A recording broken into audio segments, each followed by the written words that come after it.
بنورنا الدنيا وننشر في الفضاء أملا ونعلي عزم همتنا فمن طلب العلا وصل.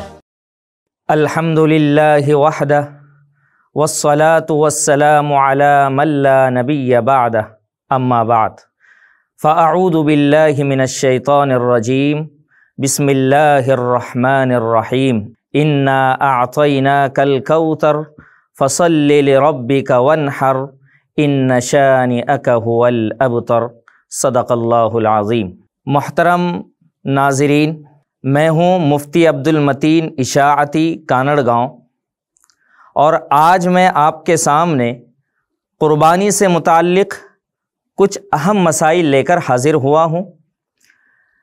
مثلاً قربانی، صدقہ فطر اور زکوٰۃ کے نصاب میں فرق.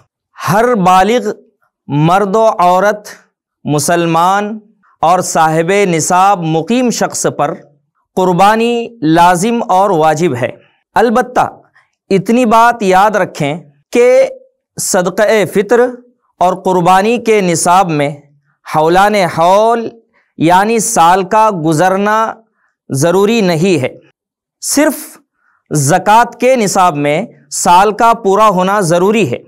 چنانچہ اگر کسی شخص کی ملکیت میں قربانی کے 3 دن یعنی 10، 11 اور 12 ذی الحجہ کے درمیان اتنی مقدار میں مال اور اشیاء آ جائے، جمع ہو جائے کہ جن کی موجودہ مالیت 52.5 تولہ چاندی یا مارکیٹ میں موجودہ ریٹ کے حساب سے اس کی قیمت کو وہ پہنچ جاوے، تو ایسے شخص پر قربانی کرنا لازم اور واجب ہے.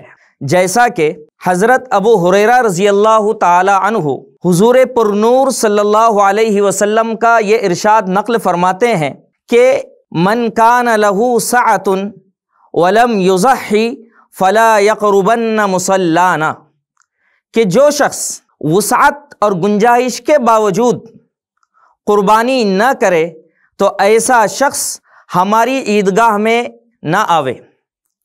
سنن ابن ماجہ کی یہ حدیث ہے جو آپ کے سامنے پڑھ کر سنائی گئی، جس سے پتہ چلا کہ ہر مسلمان شخص کو اگر وہ صاحب نصاب ہے، اگر وہ بالغ ہے، اگر وہ مقیم ہے، مسافر نہیں ہے، اور اللہ پاک نے اسے نصاب دے رکھا ہے، مالدار بنا رکھا ہے، 52.5 تولہ چاندی یا اس کی مارکیٹ ویلو کے حساب سے اگر وہ اتنا مال رکھتا ہے تو اسے ضرور بالضرور قربانی ادا کرنا چاہیے. والسلام علیکم ورحمۃ اللہ وبرکاتہ.